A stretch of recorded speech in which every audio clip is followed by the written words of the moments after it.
दोस्तों नमस्कार। आज हमारे एक सब्सक्राइबर भाई है प्रमोद कुमार आर्या जी, और इन्होंने पूछा है सर हमारी भैंस पिछले ब्यात में 10 किलो दूध देती थी लेकिन इस ब्यात में 6 किलो ही दे रही है, आखिर क्या कारण है और इसका निवारण क्या है। देखिए, कोई भी गाय भैंस अगर पिछले ब्यास में अच्छा दूध दे रही थी, इस ब्यात में कम दे रही है, इसका मतलब आपसे कहीं ना कहीं पुराने टाइम से ही गलतियां हुई है। गलतियां क्या हुई है? पिछले ब्यात में जब वो दूध दे रही थी उस समय हो सकता है आपने मिनरल मिक्सचर को बंद कर दिया हो सकता है आपने उसको लिक्विड कैल्शियम ना दिया हो सकता है आपने संतुलित आहार उसे नहीं दिया हो सकता है उसकी हर 3-4 महीने से डिवॉर्मिंग नहीं की हो। ये तो है कुछ आधारभूत चीज़ें जो हम नहीं करते हैं, कई बार भूल जाते हैं, इस वजह से नेक्स्ट ब्यात में दूध कम हो जाता है। तो वो पहले से ही होगी तैयारियां। इसके अलावा जब नेक्स्ट ब्यात में हमें ड्राई करना होता है, भाई लास्ट के जो 2 महीने बचते हैं उस समय हमें ड्राई करना होता है, यानी कि लास्ट के 2 महीनों में दूध नहीं निकालना होता है। लेकिन हम गलती क्या कर देते हैं, जब तक दूध दे रही है निकालते रहते हैं।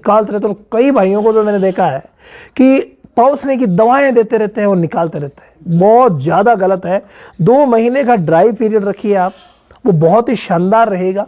अगर मैं साधारण भाषा में आपको समझाऊं तो जो दूध बनाने वाली मशीन है वो रिन्यू हो जाएगी इन 2 महीनों में। तो भाई आप रिन्यू जरूर कर लीजिए उसको।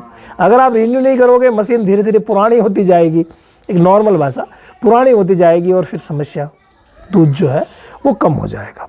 इसके अलावा अगला जो मैटर आता है वो आता है ट्रांजैक्शन फीड का, कि जब बच्चा देने से 2 महीने पहले आपने उसे खिलाया क्या। मेनली 1.5 महीने पहले का निर्भर करता है, क्योंकि जब हम उसे ड्राई कर रहे होते हैं उस समय एक बार के लिए दाना मिश्रण थोड़ा कम करते हैं, लेकिन बाद में जो ट्रांजैक्शन फीड दिया जा रहा है वो बहुत ज़्यादा इंपॉर्टेंट होता है। और ट्रांजैक्शन फीड पर हमने बहुत सारे वीडियोज़ बना रखे हैं, अच्छे आपको बता रखे हैं। तो कोई सा भी आप फॉर्मूला इस्तेमाल करके और ट्रांजैक्शन फीड बना सकते हैं घर पे ही। भाई मार्केट में तो बहुत सारे मिलते ही हैं, बाकी आप घर पे ही बना सकते हैं और वो दे सकते हैं। तो ट्रांजैक्शन फीड अगर प्रॉपर लगेगा तो भाई दूध कम नहीं होगा।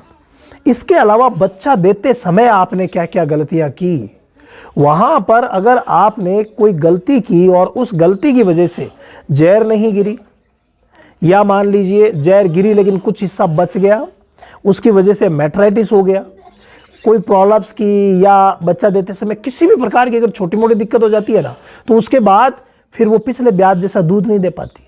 बहुत ज़्यादा ज़रूरी चीज़ है ये। इसके अलावा मेले गिरे कि नहीं गिरे, ये बहुत ही महत्वपूर्ण चीज़ है। मेले गिरना, जब भी गाय भैंस बच्चा देती है तो उसके लगभग 15 दिन के बाद एक बार के लिए डिस्चार्ज आता है, मटमेला सा डिस्चार्ज आता है, वो निकलता है, वो बहुत ज़्यादा ज़रूरी है। अगर वो प्रॉपर नहीं निकला तो ब्यात में दूध कम होगा। तो इसीलिए जो हमने फॉर्मूले बता रखे हैं वो दीजिए और निकलवाइए डिस्चार्ज को, बहुत ज़्यादा ज़रूरी है मेले गिरना। इसके अलावा क्या आपने 20 दिन से लेके 1 महीने के बीच डिवॉर्मिंग की।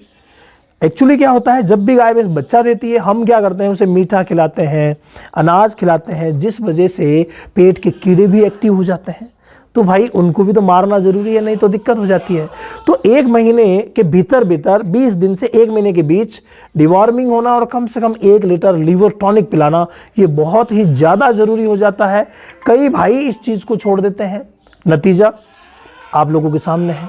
फिर मिनरल मिक्सचर और लिक्विड कैल्शियम की बातें और संतुलित आहार की बातें जो मैंने अभी पीछे बताई थी वही वापस आ जाती है। तो इन चीज़ों को अगर आप सही करते हैं तो भाई पिछले ब्याज से ज़्यादा दूध देगी, ना कि कम।